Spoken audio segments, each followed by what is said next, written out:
On se retrouve, voilà, autre rendez-vous respecté parce que vous savez, c'est ici le cadre de réflexion sur les questions essentielles du fonctionnement de notre société.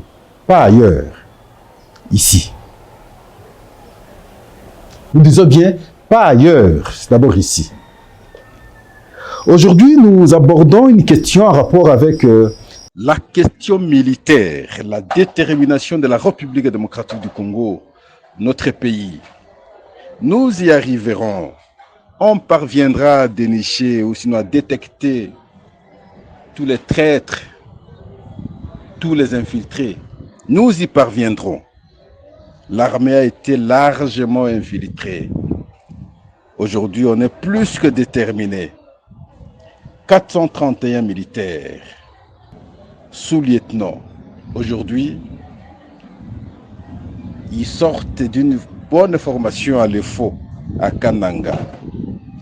La cérémonie a eu lieu devant le vice-premier ministre, ministre de la Défense, avec d'autres autorités militaires.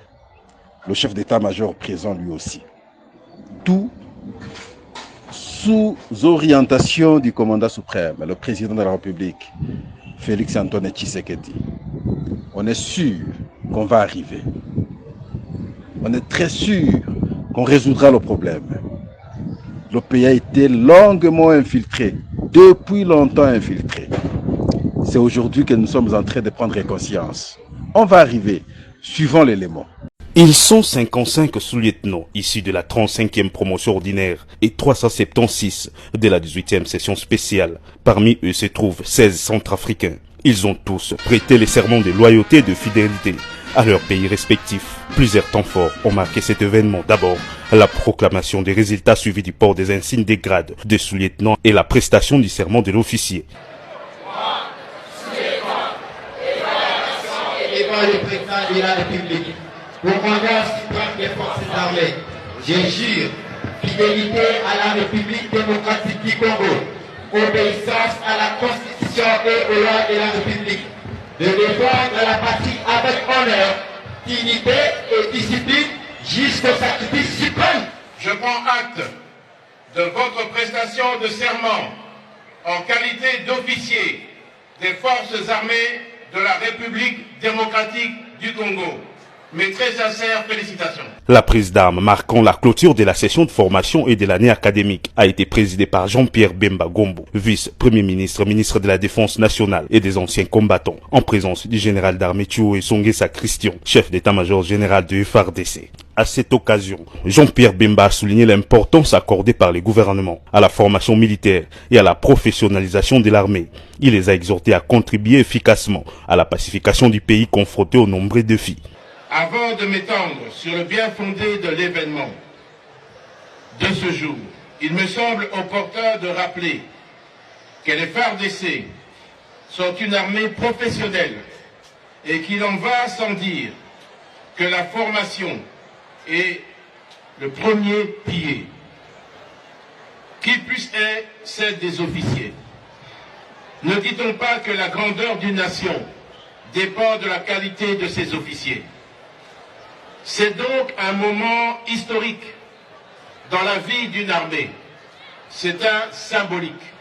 La 35e promotion ordinaire et la 18e session spéciale terminent leur formation au moment où la République et son armée sont confrontés à un défi majeur d'insécurité à relever.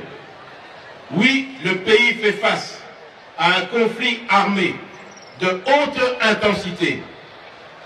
Contribuer à sa pacification, tel est le défi qui vous attend. Tel est le défi qui nous attend tous. De son côté, le chef d'état-major général de FARDC a appelé les nouveaux officiers au respect des valeurs, de l'éthique et de la déontologie militaire. Pour le général Thioué, cette formation met en évidence la vision du commandant suprême et les efforts du gouvernement pour les renouveaux et la montée en puissance des forces armées. Je voudrais rendre un hommage mérité au président de la République, commandant suprême de nos forces armées, pour l'intérêt particulier qu'il ne cesse de manifester pour le développement de la formation de militaires dans tous les domaines du fonctionnement de notre armée. En effet, la cérémonie de cet événement historique traduit l'importance et la place de choix qu'occupe la formation des cadres dans nos forces armées. Elle met en évidence la vision politique de son Excellence, Monsieur le Président de la République, qui élève au rang de priorité la formation des futurs cadres et la culture de l'excellence dans les écoles militaires respectives. Chers lauréats, aujourd'hui que vous avez fini votre formation pour amorcer la carrière militaire, vous devez vous débarrasser de toute compromission et surtout de toute lâcheté pour pouvoir conduire les hommes sous le feu, autant que dans toute autre circonstance, et résister jusqu'au sacrifice suprême. C'est seulement à cette condition vous construirez un leadership efficace et durable dans la carrière qui sera la vôtre soupe à travers le territoire national. Après la remise des cadeaux aux lauréats qui se sont distingués, la prise d'armes s'est terminée par les défilés traditionnels des heureux finalistes.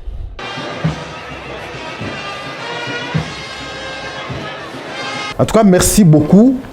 On a bien voulu fixer cette question, mais en même temps vous poser la question sur le problème du Congo. J'ai aimé la correspondance de, l'ouvrage écrit par Ikongawe Chai.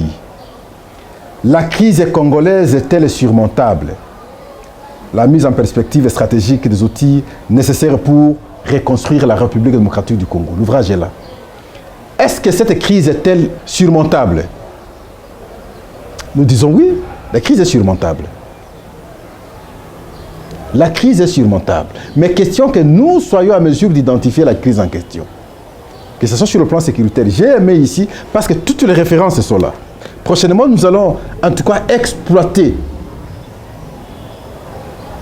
les différentes correspondances collectionnées ici et pour que on cherche la solution sur la résolution de cette crise en République démocratique du Congo, sur la sécurité et sur l'économie. L'ouvrage est là, c'est Ikongawe Chai. C'est l'édition Monde Nouveau, Afrique Nouvelle. Merci, à la prochaine.